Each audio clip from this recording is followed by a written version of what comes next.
이 시간 우리에게 주시는 하나님 말씀 출애굽기 26장 31절부터 37절까지 말씀.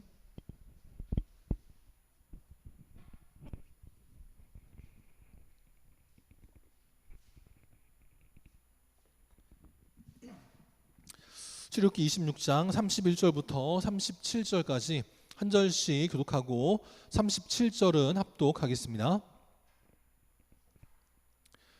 교독합니다.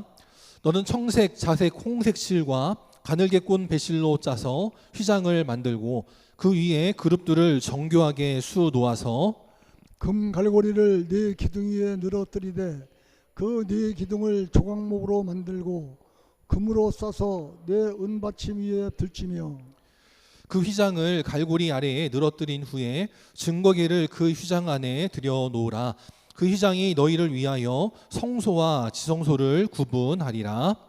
너는 지성소에 있는 증거계 위에 속죄소를 두고 그 휘장 바깥 북쪽에 상을 놓고 남쪽에 등잔대를 놓아 상과 마주하게 할지며 청색, 자색, 홍색 실과 가늘게 꼰 배실로 수놓아 짜서 성막문을 위하여 휘장을 만들고 다 같이 그 휘장문을 위하여 기둥 다섯을 조각목으로 만들어 금으로 싸고 그 갈고리도 금으로 만들시며 또 그 기둥을 위하여 받침 5개를 노스로 부어 만들지니라. 아멘.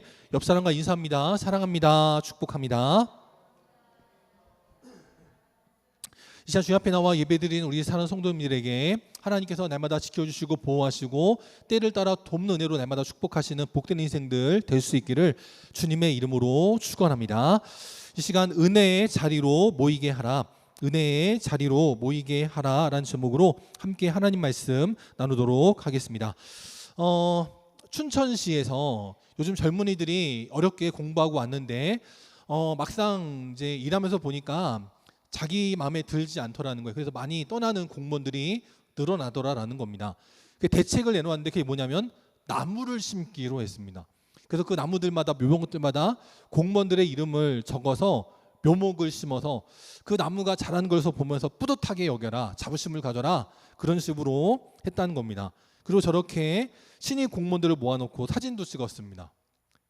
저거 한다고 공무원들이 일할까요? 떠나갈까요? 네. 자, 그다음 그래서 뉴스가 나온 뒤에 유튜브에 댓글이 달렸는데 왜 떠났는지 한 번에 이해할 수 있겠다라고 댓글이 달렸습니다. 또 우리는 지난주에 황사로 인해서 참 힘들었는데 강릉에서는 황사로 힘든 정도가 아니고 산불이 너무 심해서 그 경포대 쪽에 있는 많은 주민들이 재산상의, 인명상의 피해를 보게 되었습니다. 그 가운데에서도 한 집이 화재가 됐는데 앞에는 자동차와 화단과 나무들이 다 불탄 겁니다. 근데 뒤에 저 집만 멀쩡하더라라는 거예요. 그럼 불길이 안 가서 멀쩡했냐? 그게 아니고 저 앞에 잔디밭까지 다 불이 탈 정도였는데 저 집은 그름 하나 없을 정도로 멀쩡하더라라는 겁니다.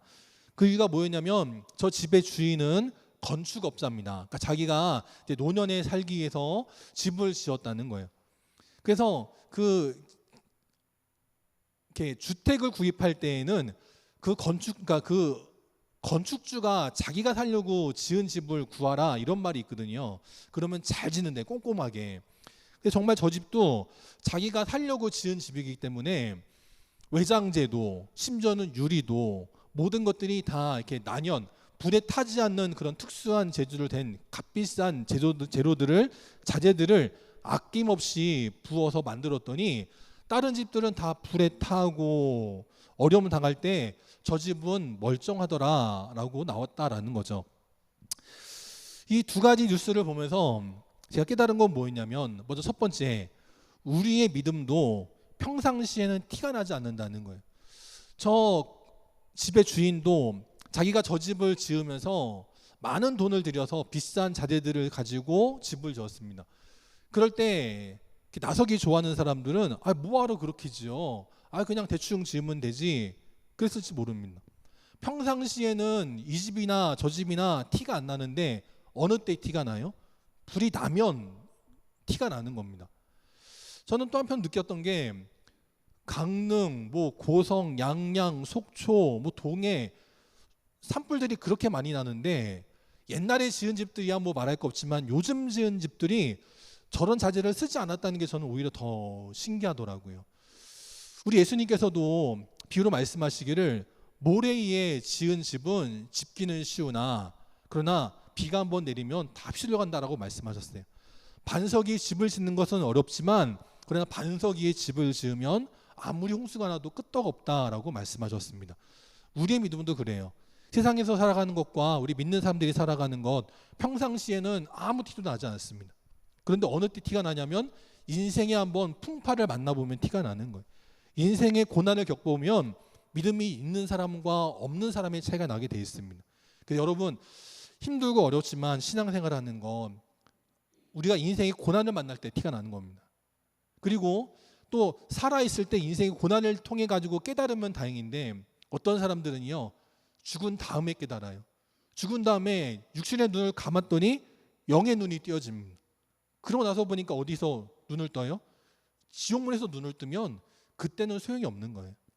사랑하는 성도님들 정말 그래도 하나님 은혜 가운데 일찍 정신을 차리고 영혼의 눈이 띄어서 힘들고 어렵지만 열심히 신앙생활하는 가운데 있는데 여러분들을 통해서 믿지 않는 자들 아직 영의 눈이 띄지 않은 사람들 그들에게도 영의 눈이 띄어지는 복된 역사 나타날 수 있도록 기도해 주시고 부지런히 복음을 증거하는 우리 복된 성도님들 되시기를 바랍니다.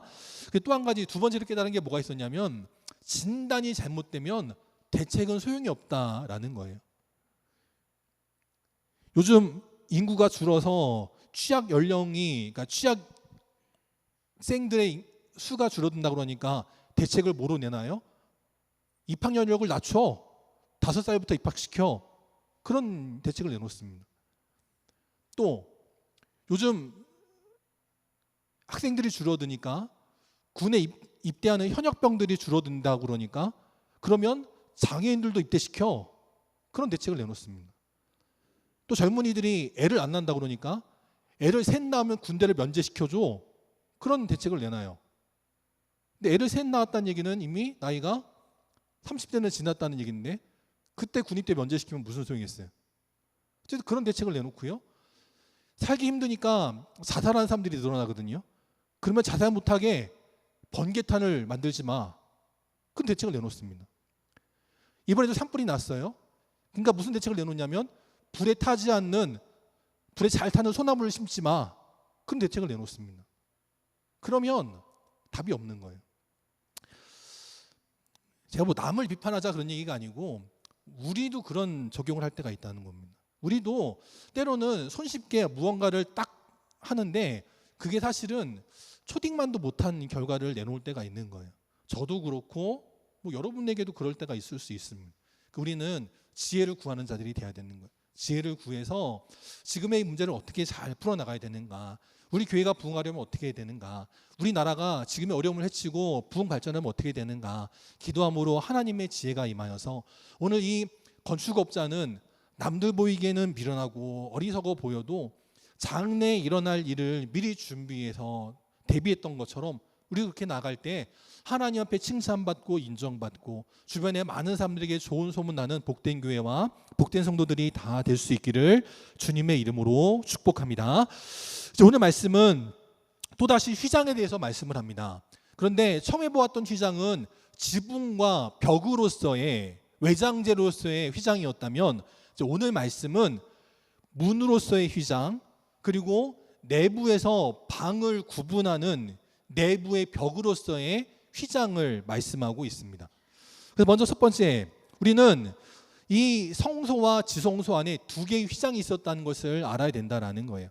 첫 번째 휘장은 뭐냐면 바깥 뜰과 성소를 구분하기 위해서 치는 바깥 문으로서의 휘장이 있었다는 것이고 두 번째 휘장은 뭐냐면 그 성소도 성소와 지성소로 나뉠 때 그것을 구분하는 벽으로서의 휘장이 있었다라는 겁니다.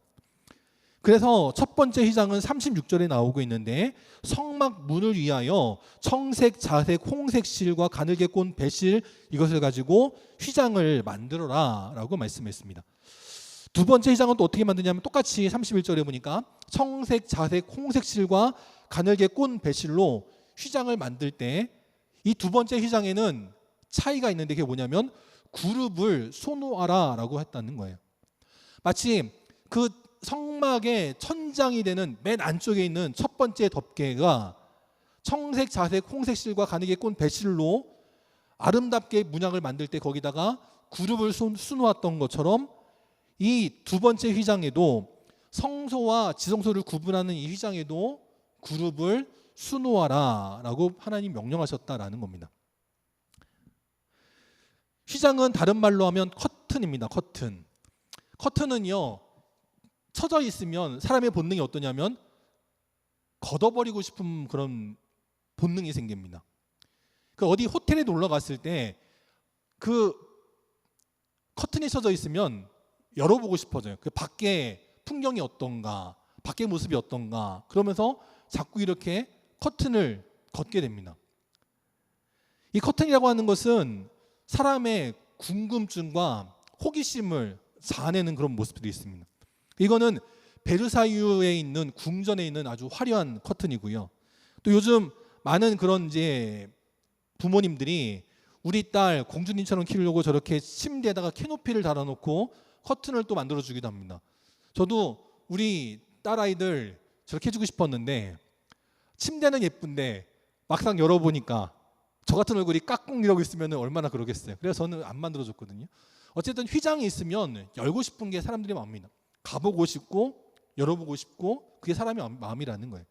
하나님께서도 이 성막에다가 그래서 휘장을 바깥문에도 또 안에 성소와 지성소를 구분하는 거기에도 휘장을 달아라 하셨다는 겁니다. 그래서 이건 모형이지만 맨 아래쪽이 바깥문으로서의 휘장입니다. 청색, 자색, 홍색 그리고 흰색, 배실 네 가지 색으로 알록달록 예쁘게 문양을 만들어서 문을 만들어 놓았습니다. 그리고 저 안쪽에 저 맨 위쪽은 지성소고 그 지성소와 성소를 구분하기 위해서 두 번째 휘장을 달아놨는데 거기에는 똑같이 청색, 자색, 홍색, 흰색, 배실 이렇게 네 가지로 문양을 만들 때 거기에는 그룹을 달아 놓았다라는 거예요. 제가 커튼은 열고 싶은 마음이 있다고 했습니다. 호기심이 있다고 했습니다. 그런데 저 두 번째 휘장에는 성소를 구분하는 그룹을 수놓으셨는데 그 이유가 뭐냐면 첫 번째 휘장은 누구나 휘장을 걷고 들어오라는 거예요. 물론 제사장들만 들어갈 수 있었지만 누구나 들어오기를 원하시는 것이 하나님 마음이었습니다. 그런데 첫 번째 휘장은 들어오되 두 번째 휘장은 들어오지 말라라는 뜻으로 그룹을 수놓으셨다는 거예요.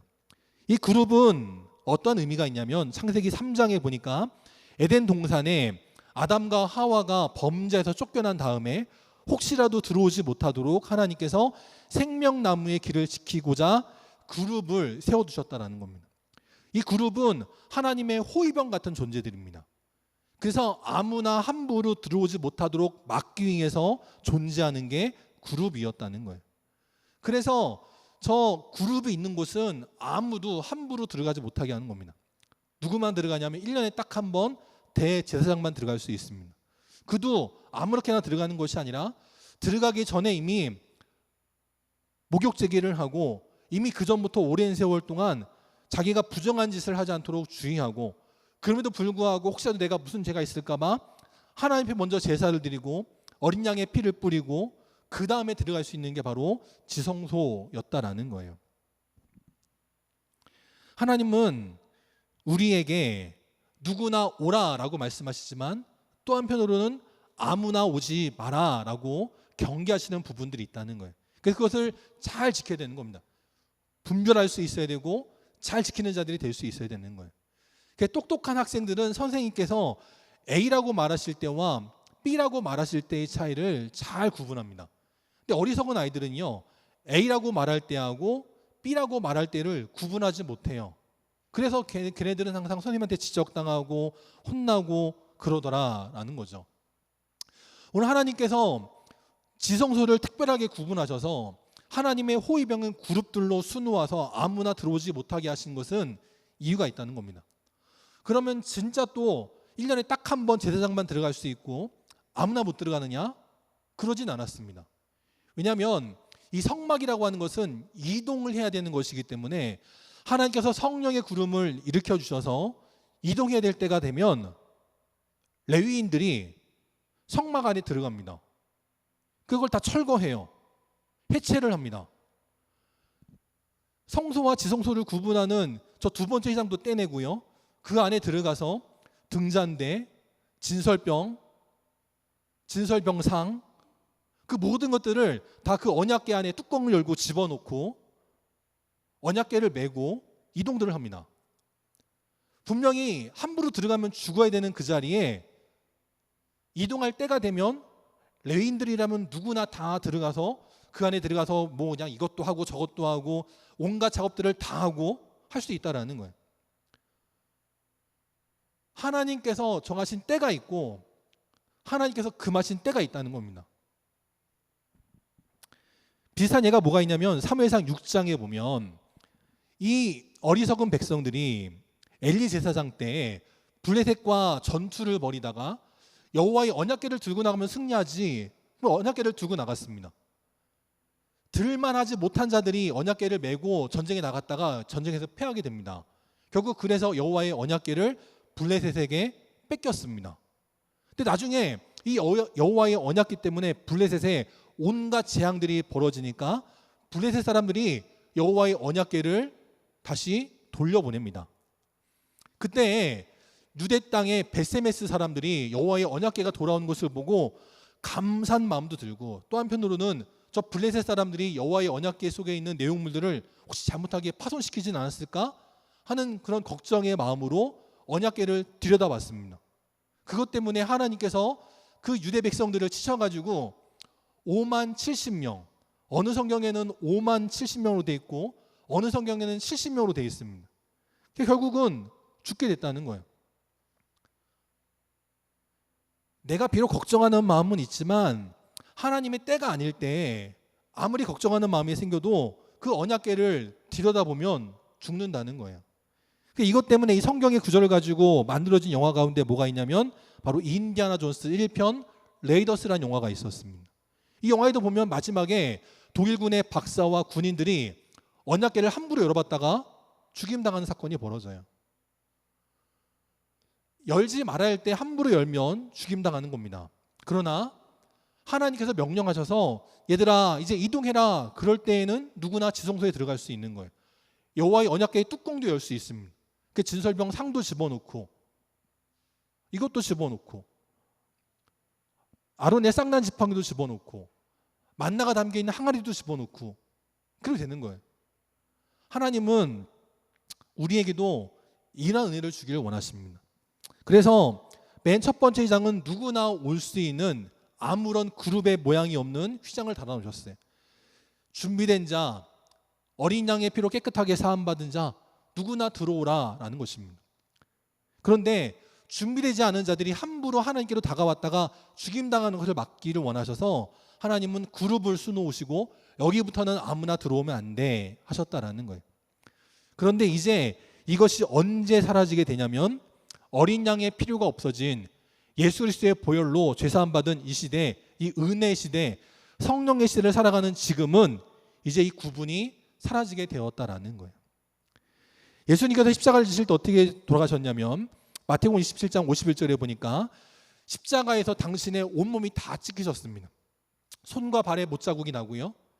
이마에는 가시멸종한 자국이 있고요. 온몸에는 그 유대 병사들의 회초리 매질로 인해서 온몸이 다 찢겼습니다. 그렇게 돌아가셨는데 그때 마침 예수님께서 숨을 거두실 그때에 성소의 휘장, 지성소와 성소를 구분하는 이 두 번째 휘장이 위로부터 아래까지 찢어졌다라는 거예요. 사람이 잡아 뜯으면 아래부터 찢어지게 되어 있습니다. 사람의 손은 아래에 닿으니까 아래에 찢어지게 되어 있어요.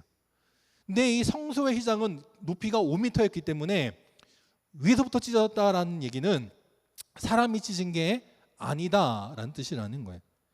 결국 이 성소 휘장이 위로부터 찢어지는 것을 통해서 우리에게도 이제 가지 못할 곳, 들어가지 못할 곳이 없게 되었다라는 거죠. 그 히브리서 9장 12절에 보니까 예수님 당신의 피로 영원한 속죄를 이루시어서 누구나 다 단번에 성소에 들어갈 수 있는 은혜가 임하게 되었다는 거예요.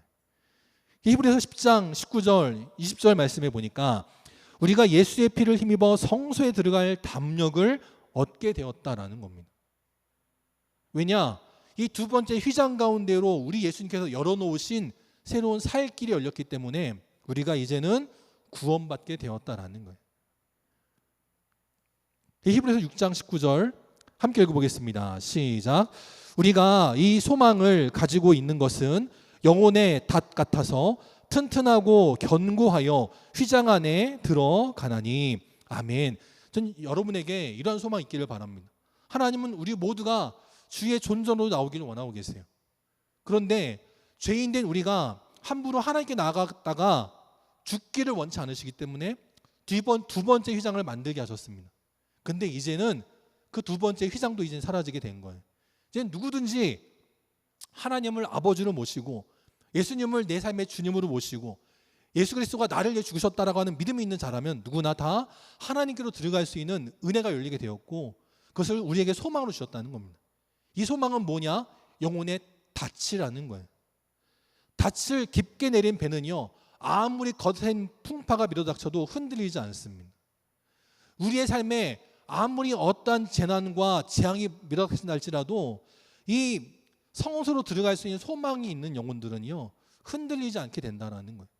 우리의 삶이 튼튼하게 되어지고 견고하게 되어지고 오히려 문제를 만날 때 문제 때문에 낙심하여서 교회를 떠나가는 것이 아니라 오히려 휘장한 주님께서 계시는 은혜의 지성소로 들어갈 수 있는 역전의 축복이 나타나게 된다라는 겁니다. 이제 우리 앞에 하나님께로 나아가는 것에 있어서 모든 장애물들은 사라졌습니다. 근데 그런데도 불구하고 기도하지 못한다면 그것만큼 어리석은 자가 없는 거예요. 이제 우리에게 어떤 휘장도 없다. 우리에게는 주님께로 나아갈 수 있는 소망이 있고 이 소망이 있는 자는 영혼의 닷 같아서 흔들리지 않고 견고하게 되어지고 날마다 은혜의 자리로 나간다는 믿음 가지고 날마다 주님께로 한 걸음 한 걸음 나아가는 겨우도 복된 인생들이 다 될 수 있기를 바랍니다. 두 번째, 또는 이 휘장을 통해서 우리가 알 것은 뭐냐? 문은 오직 한 곳뿐이다라는 거예요. 그 우리나라의 뭐 잠실 주경기장이나 뭐 이런저런 뭐 경기장에 가보면 문들이 많이 있습니다. 왜냐하면 많은 관중들이 한 번에 빨리 들어오게 하기 위해서 또 빨리 나가게 하기 위해서 여기저기 문들을 많이 해놓습니다. 근데 교회는요, 문이 한 군데만 있는 경우들이 많이 있습니다. 바로 이 성막을 모형으로 삼아서 만들기 때문에 교회는 대부분의 경우 문이 하나만 있습니다. 문은 또 여러 개 있을지라도 대부분 한쪽으로만 문이 있는 곳들이 많이 있습니다. 뭐 아닌 곳들도 있지만 어쨌든 예전의 교회들은 그런 경우들이 많이 있었습니다. 이 성막도 보면요, 남쪽, 북쪽, 서쪽에는 문이 없었습니다. 어디만 문이 있었냐면 태양이 떠오르는 곳, 하나님이 계시는 곳, 생명이 움트는 곳, 동쪽에만 문을 만들게 하셨습니다. 그것은 뭐냐? 우리에게도 생명에 이르게 하는 문은 딱 하나라는 거예요. 생명을 얻게 하는, 구원을 얻게 하는 이름도 딱 하나라는 겁니다. 그래서 사도행전 4장 12절에 보니까 다른 이로서는 구원을 받을 수 없나니 천하 사람 중에 구원을 받을 만한 다른 이름을 우리에게 주신 일이 없다라고 말씀하는 거예요. 그래서 문선명도 우리에게 구원을 줄 수 없고요, 정명석도 우리에게 구원을 줄 수 없고 이만희도 구원을 줄 수 없습니다. 더 나아가서 아무리 대단한 뭐 조용기 목사님, 옥하는 목사님, 뭐 하용조 목사님, 어떠한 목사님도 그 이름으로는 우리에게 구원을 줄 수 없는 거예요. 우리에게 구원을 줄 수 있는 이름은 딱 하나, 나사렛 예수 그리스도 한 분밖에 없다는 겁니다. 왜냐? 요한복음 10장 9절에 내가 문이니 누구든지 나로 말미암아 들어가면 구원을 받고 또는 들어가며 나오며 꼴을 얻으리라 라고 말씀을 했습니다. 성막은요, 여러분 그 텐트 쳐보신 분들은 알겠지만 문이 아니어도 들어가려고 마음먹으면 들어갈 수 있습니다. 땅을 파고 팩을 걷어버리고 들어가면 다른 벽으로도 들어갈 수 있어요.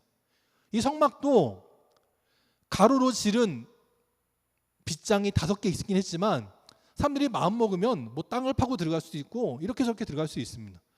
아무리 문을 지키고 있어도 내가 한번 들어가 보고 싶어, 지성소 들어가면 죽나 안 죽나 해보고 싶어, 그래서 벽에 땅을 파고 들어가려고 그러면 얼마든지 들어갈 수 있어요. 그러나 벽을 파고 벽을 뚫고 들어가면 구원받지 못합니다. 오직 예수 그리스도라는 문을 통해 들어가야만 구원을 받고 또한 우리가 생명을 살아갈 수 있는 영혼의 꼴을 얻게 된다. 바로 예수님이 말씀하셨다라는 거예요. 또 14장 6절에도 보니까 예수님께서 당신을 뭐라고 설명하시냐면 나는 곧 길이요 진리요 생명이다 라고 말씀하셨습니다. 다른 것은 결코 진리가 아닙니다. 다른 것을 통해서는 생명을 얻을 수 없어요. 오직 예수님만이 우리의 삶에 진리가 되시고 생명이 되신다라고 말씀하는 거예요. 그래서 우리가 우리의 길이 되시고 진리가 되시고 생명이 되시는 그분을 믿고 나아갈 때 우리는 긍휼, 은혜를 받게 되어지고 또한 은혜의 보좌 앞으로 나아갈 때 하나님께서 어서 와라, 잘 왔다 라고 말씀하시며 우리를 보듬어 주시고 우리에게 힘을 주시고 우리에게 새로운 삶을 살아갈 수 있는 놀라운 능력을 허락하여 주실 줄 믿습니다. 그래서 우리는 편법을 쓰거나 다른 길을 찾으려고 애쓰는 자들이 아니라 오직 생명을 주시고자 하는 예수 그리스도라는 문을 통해서 주님께로 나아갈 때 은혜 받고 능력을 받고 승리하여 사명 감당하는 복된 인생들이 다 되시기를 바랍니다. 세 번째, 또 우리는 오늘 말씀을 통해서 무엇을 알아야 되느냐? 조화를 이루라라는 겁니다. 하나님께서는 청색과 자색과 홍색과 배실 이 네 가지 색을 통해서 휘장을 만들게 하셨습니다. 그리고 이것뿐만이 아니고 32절에 보니까 지성소 안에는 금으로 모든 것들을 만들게 하셨습니다. 그런데 이 지성소와 성소를 구분하는 이 성소 쪽에 놓여져 있는 입구의 기둥들을 받치는 그러니까 받침을 은으로 만들게 하셨다라는 거예요. 지성소에는 금으로 만들게 하시고 성소 쪽에는 은으로 받침을 만들게 하셨다는 겁니다. 왜냐하면 지성소는 하나님이 계시는 곳이기 때문에 하늘을 상징하는 겁니다. 그래서 가장 좋은 금속인 금으로 만들게 하시고 이 성소는 하나님과 백성들을 잇는 곳이기 때문에 땅과 하늘을 연결하는 위치로서 은을 사용하게 하셨고 그 다음에 성소와 바깥 뜰을 연결하는 입구의 기둥의 받침은 노스로 만들게 하셨다는 거예요. 그러니까 땅을 상징하는 곳에는 노슬, 하늘과 땅을 연결하는 곳에는 은을, 하늘을 상징하는 하나님이 계시는 곳에는 금을 만들게 하셨다는 겁니다. 이것을 통해서 조화를 이루게 하기를 원하셨다라는 거예요. 예전에 유명한 패션 업체인 패션 회사인 베네통에서 광고를 할 때 뭐라고 광고했냐면 유나이티드 컬러라고 했습니다. 그러면서 다양한 색깔의 인종들을 모아서 함께 광고를 찍었습니다. 전 옛날에 그걸 보면서 저게 하나님의 마음이지 라고 여겼습니다. 우리는요 나와 색깔이 다른 사람들을 굉장히 어려워합니다. 그나마 백인들은 좀 좋아합니다. 그런데 흑인종들에 대해서는 굉장히 천대합니다. 동남아시아에서 왔다 그러면 굉장히 무시합니다. 근데 동남아에서 우리나라에 온 사람들은요 대체로 잘 사는 사람들이 옵니다. 물론 이제 돈 벌겠다고 이제 뭐 이렇게 매매 결혼하는 사람들이야 그렇지 않은 경우들이 많지만 우리나라에 오는 다른 동남아의 사람들 중에는요 박사님들 이런 사람들이 많아요. 또 우리나라에서 예전에 미국으로 건너간 분들도 보면 잘 사는 분들이 많이 배운 사람들이 건너간 경우들이 많이 있었습니다. 그런데 백인들은 황인종들을 무시하고요. 황인종들은 흑인종을 무시하고 그럴 때 있다는 거예요. 근데 하나님은 그러기를 원치 않으십니다. 누구나 다 하나님 안에서 구원받고 은혜 받아야 될 하나님 백성들이기 때문에 누구나 다 섬기기를 원하고 계시는 거예요. 그래서 복음서도 보면 우리는 그냥 복음서를 읽을 때 그냥 읽는 경우들이 많이 있지만 이 복음서도 다 저마다의 의미들이 있습니다. 마태복음은요 누구를 대상으로 쓴 거냐면 유대인들을 대상으로 쓴 겁니다. 마가복음은 누구를 대상으로 쓴 거냐면 로마인들을 대상으로 쓴 겁니다. 누가복음은 누구를 대상으로 쓴 거냐면 헬라인을 대상으로 쓴 겁니다. 헬라인은 그리스인들입니다. 요한복음은 누구를 대상으로 쓴 거냐면 제가 이거를 정리하기가 좀 애매했는데 신앙인이라고 하기는 좀 그렇고 특정 정파의 사람들을 대상으로 쓴 겁니다. 그래서 요한복음을 좀 보면요, 굉장히 좀 어떤 그런 영적인 것들을 추구하는 그런 구절들이 많이 있습니다. 그래서 기도를 좀 한다 하시는 분들이 요한복음을 좋아하는 경우들이 굉장히 많이 있어요. 그렇다고 해서 다른 복음들이 뭐 영적이지 않냐? 그건 아닙니다. 그런데 조금 더 어떤 그런 종교의 어떤 그런 틀에 얽매이지 않는 사람들을 대상으로 쓴 서신이 복음서가 바로 요한복음이라는 거예요. 우리 교회 안에 속해 있지 않지만 신앙생활하는 사람들이 있잖아요. 그럴 때 그들을 멀리하지 말라는 거예요. 그들도 우리와 함께 신앙생활하는 자들이라는 겁니다. 그래서 그들을 대상으로도 요한복음이 쓰였다는 거예요. 나와 핏줄이 다르고 민족이 다르다고 무시하지 말라는 거예요. 유대인들이 자기만 잘났다고 살아가는데 아니라는 거예요. 로마인들에게도 그리스인들에게도 복음을 전해야 되기 때문에 마가복음, 누가복음이 쓰여졌다라는 겁니다. 하나님은 성막을 만드시면서도 모든 것을 가장 좋은 금으로 다 할 수도 있어요. 근데 그러지 않고 은도 쓰시고 놋도 쓰시고 나무 가운데도 조각목도 쓰시고 그렇게 모든 것들이 조화롭게 이루어지기를 원하셨다라는 겁니다. 결국 이 모든 것들을 통해서 우리에게 무엇을 주길 원하셨냐면 창세기 22장 18절에 나오는 것처럼 우리로 말미암아 우리의 씨 우리의 자녀로 말미암아 천하 만민이 복을 받기를 원하셨다라는 거예요. 성막을 통해서 유대인만 복 받는 것이 아니라 이 성막이 가는 곳들마다 주변의 많은 사람들도 다 복을 받게 하기를 원하시는 것이 하나님의 뜻이었다라는 거예요. 그래서 이 창세기 22장에 아브라함과 그의 자손들에게 주신 이 축복의 말씀이 신약시대 마가복음으로 넘어와서 어떻게 바뀌냐면 너희는 온 천하에 다니며 만민에게 복음을 전파하라 라고 바뀝니다. 천하 만민이 복을 받게 하라 라고 하셨는데 이제는 천하 만민에게 복음을 전파하여 복을 받게 하라 라고 바뀌게 되었다는 거예요. 우리는 우리만 복 받는 자들이 아니고 우리를 통해서 주변에 많은 사람들이 복을 받게 하는 자들인 줄 믿습니다.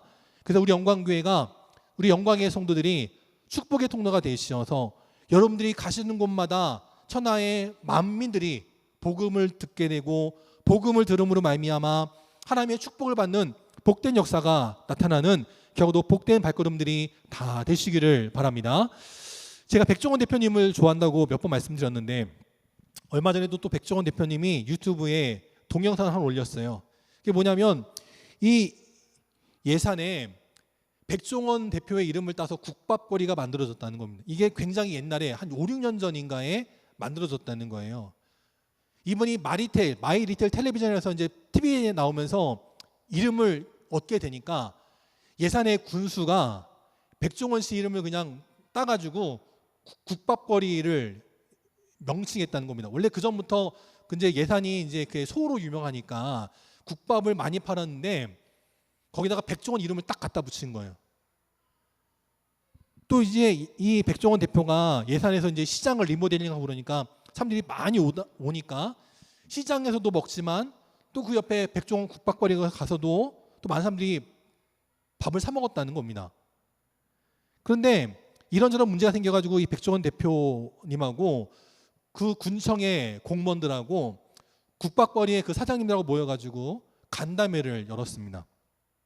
그랬더니 60년 전통의 소머리 국밥 사장님이 우리는 이 국밥거리 백종원 국밥거리 하기 전부터 우리 여기서 장사를 하던 사람들인데 백종원이라고 이름을 갖다 붙이고 나서부터는 우리한테 사소한 것 다 참견을 하고 그래서 우리 늙은이들을 힘들게 하니까 장사하는 게 너무 어렵다 그렇게 얘기를 하더라는 거예요. 그럴 수 있죠. 이미 백종원 국밥거리가 생기기 전부터도 60년 동안 장사하신 분들인데 우리는 그런 이름 없었어도 우리는 장사 잘했는데 그 이름이 붙고 나니까 이렇게 저렇게 자꾸 이런저런 참견이 들어오니까 힘들다 그러시면서 뭐라고 하시냐면 그래서 우리는 빼달라 그렇게 얘기를 한 겁니다.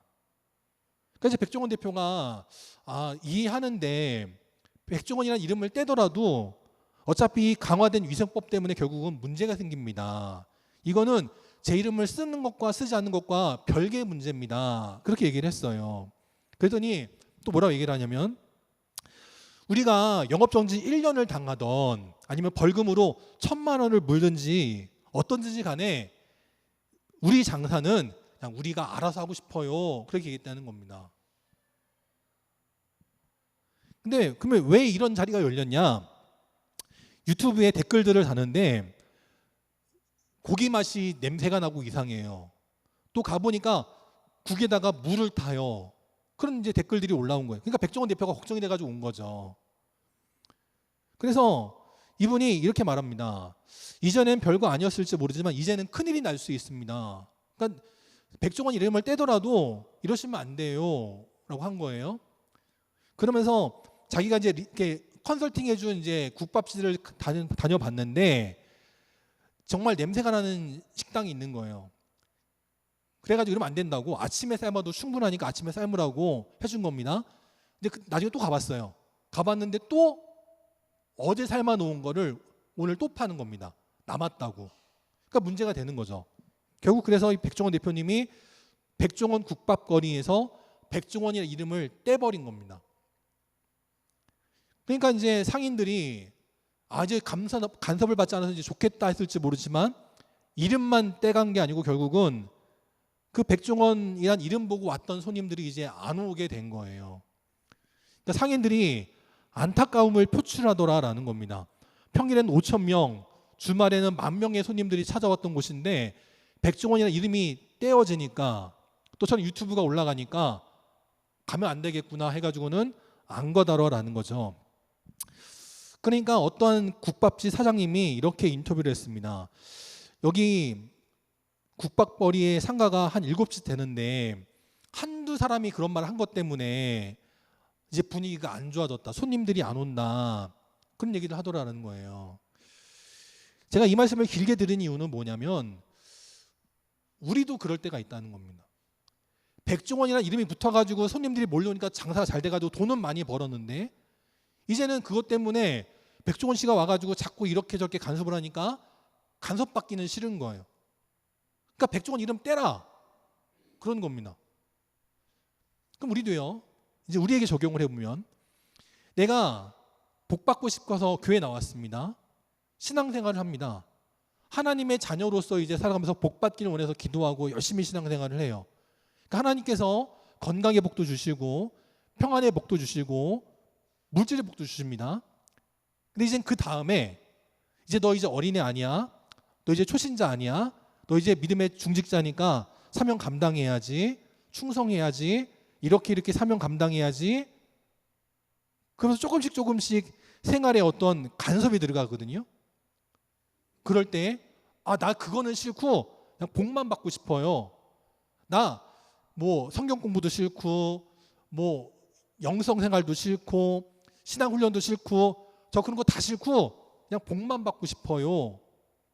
혹시 그런 사람들은 없냐는 거예요. 그럼 하나님께서도 보실 때 어떤 마음이 드실까요? 물론 하나님은 우리의 아버지 되시고 우리는 하나님의 자녀니까 야 이름 떼. 너 더 이상 내 자식 아니야. 그러지는 않으시겠지만 백종원이야 이름 걸고 장사해서 돈은 많이 벌고 싶은데 간섭은 받기 싫다. 이 사람들이나 내가 교회는 다니지만 복만 받기를 원하지 충성하는 것도 싫고 봉사하는 것도 싫고 목사가 나한테 자꾸 이래라 저래라 하는 것도 싫고 그것과 이것과 저것과 쌤쌤이가 되는 경우들이 있다는 겁니다. 저는 우리 교회가 이제 연령대가 다 이제 고려가 됐기 때문에 연세 드신 분들한테 제가 뭐 이래라 저래라 말씀드리지는 않습니다. 그러니까 여기 뭐 연세 있으신 분들 아브라함처럼 75세 이상 되신 분들 그분들한테는 제가 뭐라 말씀드리지 않고 염려하지 마시고 이제 걷는 것도 불편하시고 하신 분들에게 제가 뭐 새벽예배를 나와라든지 뭐 그러진 않습니다. 그러니까 그런 분들은 안심하시고요. 이제 그 아래 되시는 분들 제가 이제 이렇게 저렇게 어떤 신앙의 어떤 그런 말씀을 드릴 때 나 그거는 싫고 그냥 복만 받기 원합니다. 그러시면 저런 사람들 되는 거예요. 그러지 마시고 우리는 두루 다니면서 천하 만민에게 복음을 전하고 복을 나누는 자들이 되어야 됩니다. 그러면 내가 복 받기를 원하지 않아도요. 건강의 복, 물질의 복, 평안의 복, 자녀 형통의 복 이런 거 구하지 않아도 하나님 앞에 충성하는 자 하나님께서 더 많은 사명 감당하라고 알아서 복을 주시는 거예요. 그래서 우리가 신앙생활을 왜 해야 되는지 그 목적과 결과가 뒤바뀌지 않아서 정말 하나님 앞에 귀하게 쓰임받는 우리 복된 성도들, 하나님 앞에 칭찬받고 인정받는 우리 모든 믿음의 성도들이 다 될 수 있기를 주님의 이름으로 축원합니다. 다 함께 일어나셔서 찬송 620장 함께 찬양하시고 축도로 예배 마치도록 하겠습니다.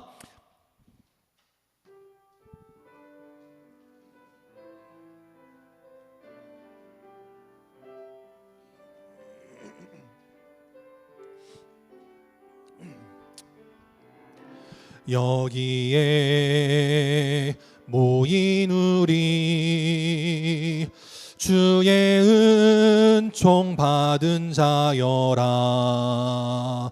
주께서 이 자리에 함께 계심을 아노라. 언제나 주님만을 찬양하며 따라가리니 시험을 당할 때도 함께 계심을 믿노라. 이 믿음 더욱 굳세라. 주가 지켜주신다. 어두운 밤에도 주의 밝은 빛 인도하여 주신다. 주님이 뜻하시니 헤아리기 어렵더라도 언제나 주 뜻 안에 내가 있음을 아노라. 사랑과 말씀들이 나를 더욱 새롭게 하니 때로는 넘어져도 최후 승리를 믿노라. 이 믿음 더욱 굳세라. 주가 지켜주신다.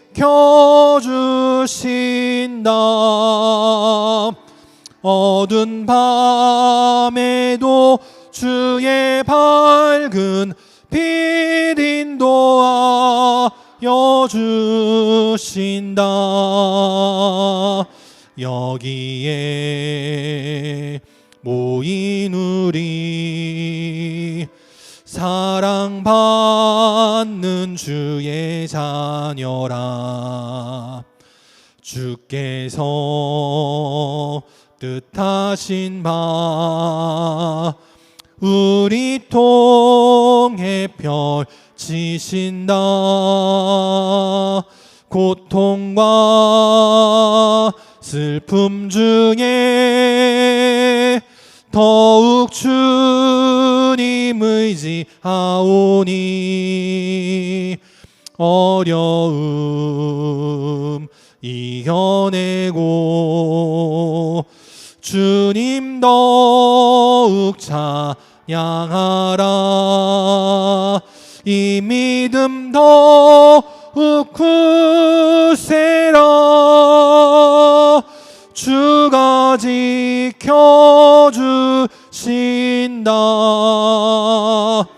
어두운 밤에도 주의 밝은 빛 인도하여 주신다. 아멘. 함께 기도하겠습니다. 지금은 우리 주 예수 그리스도의 은혜와 하나님 아버지의 끝이 없는 사랑하심과 성령님의 함께하시고 교통하시고 위로 인도하심이 오늘도 하나님의 복음 들고 온 땅에 나가 천하 만민에게 복음을 전거하여 이 믿음의 제단으로 나오게 하는 축복의 통로로서의 삶을 살아가길 원하며 나와 생각이 다르고 나와 뜻이 다르고 나와 살아가는 방식이 다른 사람이라 할지라도 모두가 다 하나님 안에서 한 형제요 한 자매이기에 함께 품고 믿음의 삼겹줄을 이루어 함께 신앙생활하여 믿음의 사람들을 세워나가기를 원하는 우리 모든 영광의 성도들 머리 위에 또 그 가정과 직장과 사랑하는 주의 자녀들 머리 위에 또 시간 주님 앞에 나와 함께 예배드리기를 원하지만 이런저런 이유로 나오지 못한 모든 안타까운 심령들 머리 위에 나라를 지키는 국군 장병들 위에 이제로부터 영원까지 함께 계시기를 간절히 축원하옵나이다. 아멘.